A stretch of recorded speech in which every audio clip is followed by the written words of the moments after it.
안녕하세요, 가치남입니다. 8월 19일 목요일 국내 시장이 마감되었습니다.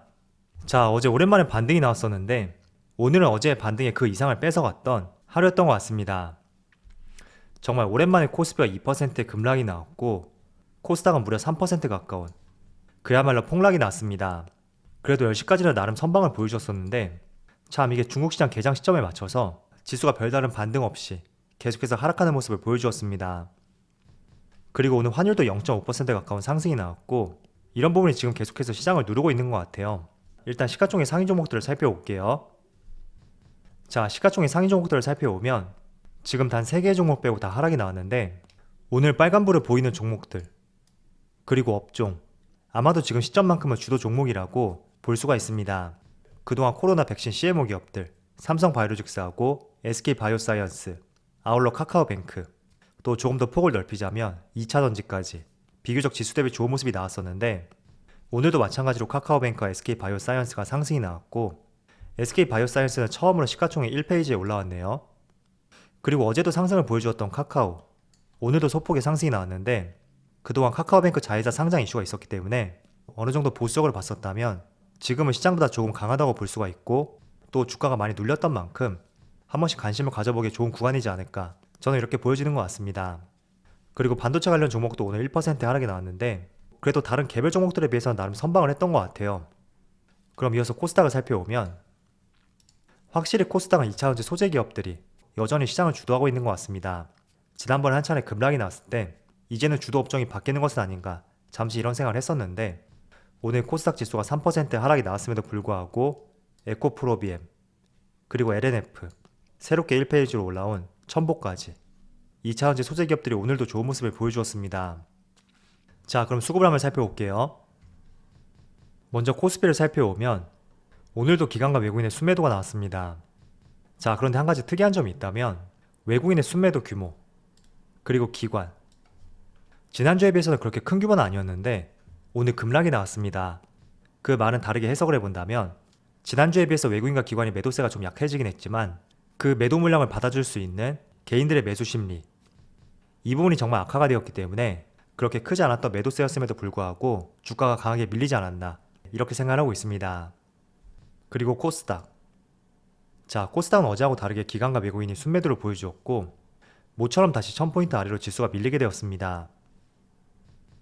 그리고 삼성전자 오늘도 역시나 기관과 외국인의 순매도가 나왔고 지금 10거래일째 단 한 번도 빨간불을 보여주지 못하고 있네요.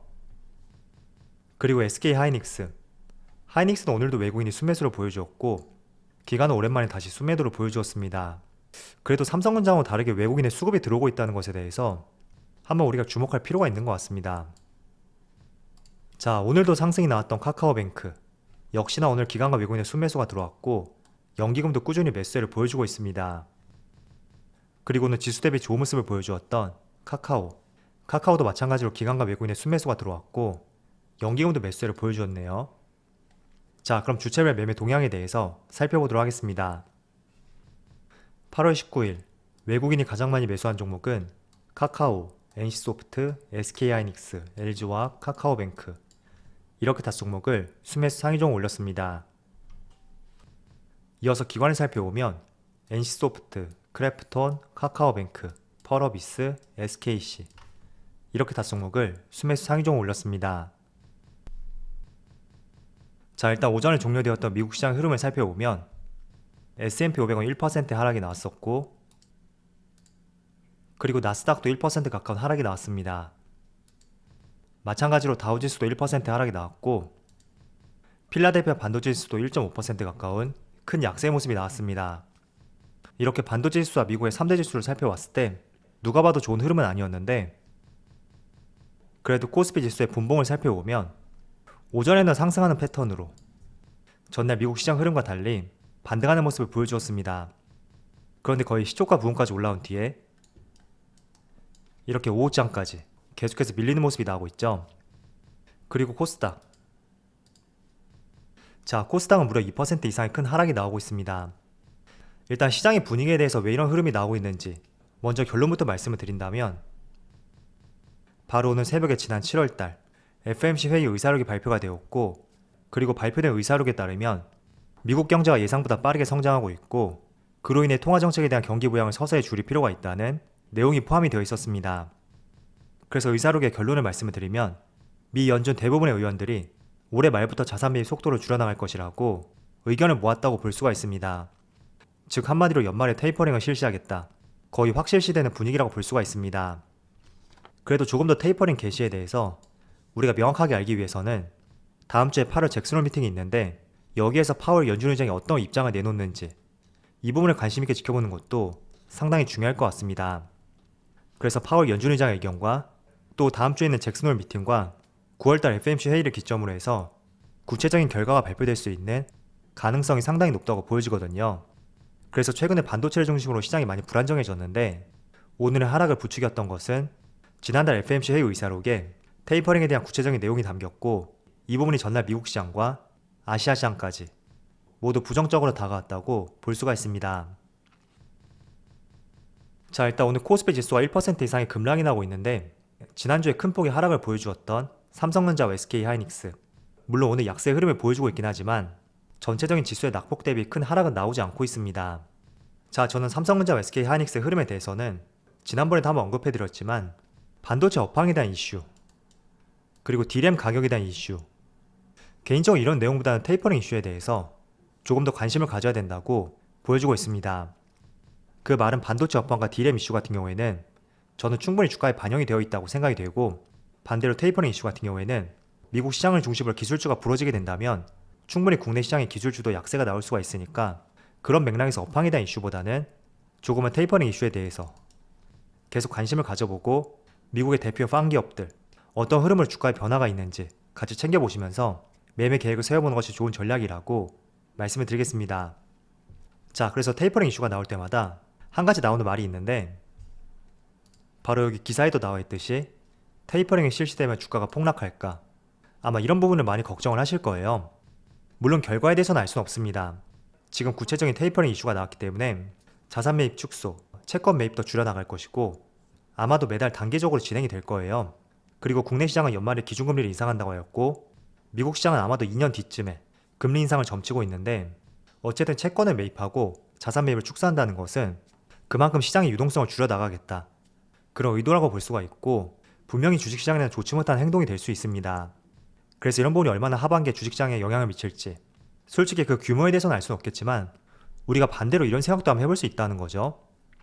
테이퍼링 아마도 이번 2월달부터 시장이 많이 영향을 미쳤을 거예요.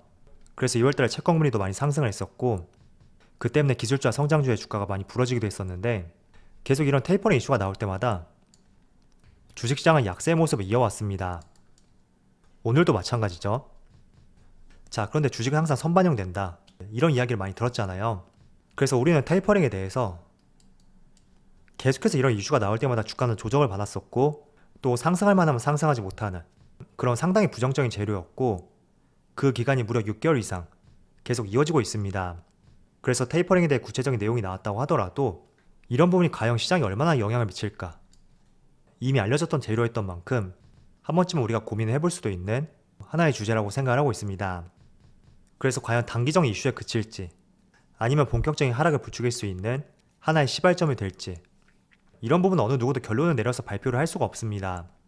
그래서 여러분들의 생각과 기준이 정말 중요하다고 볼 수가 있고 저는 개인적으로 테이퍼링 이슈가 단기적으로는 시장이 좋지 못한 재료가 될 수는 있겠지만 우리가 그동안 수개월 동안 예방주사를 맞아왔던 만큼 이게 정말로 장기적인 추세를 꺾을 수 있는 하나의 출발점일지 여기에 대해서는 사실 의문이 있습니다.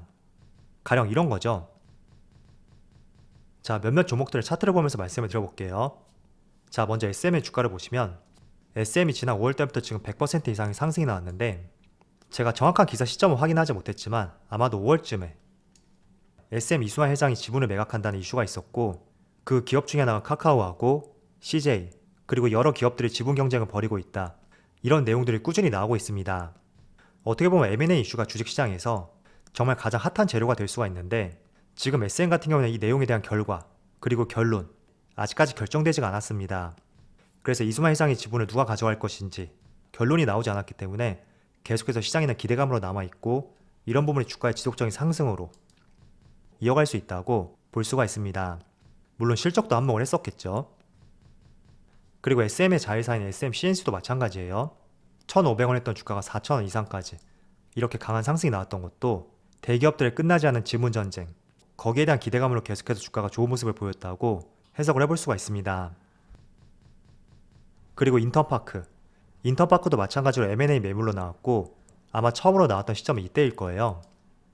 그래서 5,000원 초반이었던 주가가 지금 8,600원까지 약 70% 이상 상승이 나왔는데, 인터파크도 카카오에서 인수를 할 것이다. 그리고 네이버도 뛰어들 것이다. 또 야놀자, 중국의 트립닷컴까지 많은 기업들의 M&A 전쟁이 뛰어들었습니다. 그렇지만 조금 전 SM과 마찬가지로 아직까지 어떤 기업이 인수할지에 대해서는 결론이 나지 않았고, 그 때문에 주가도 무너지지 않고 계속해서 기대감으로 상승이 나오고 있는 패턴을 볼 수가 있습니다. 자, 반면에 한샘도 마찬가지로 M&A 이슈가 나왔고 이때였을 거예요. 약 10만원 초반이었던 주가가 14만원 9천원까지 이틀 만에 50%의 상승이 나왔습니다.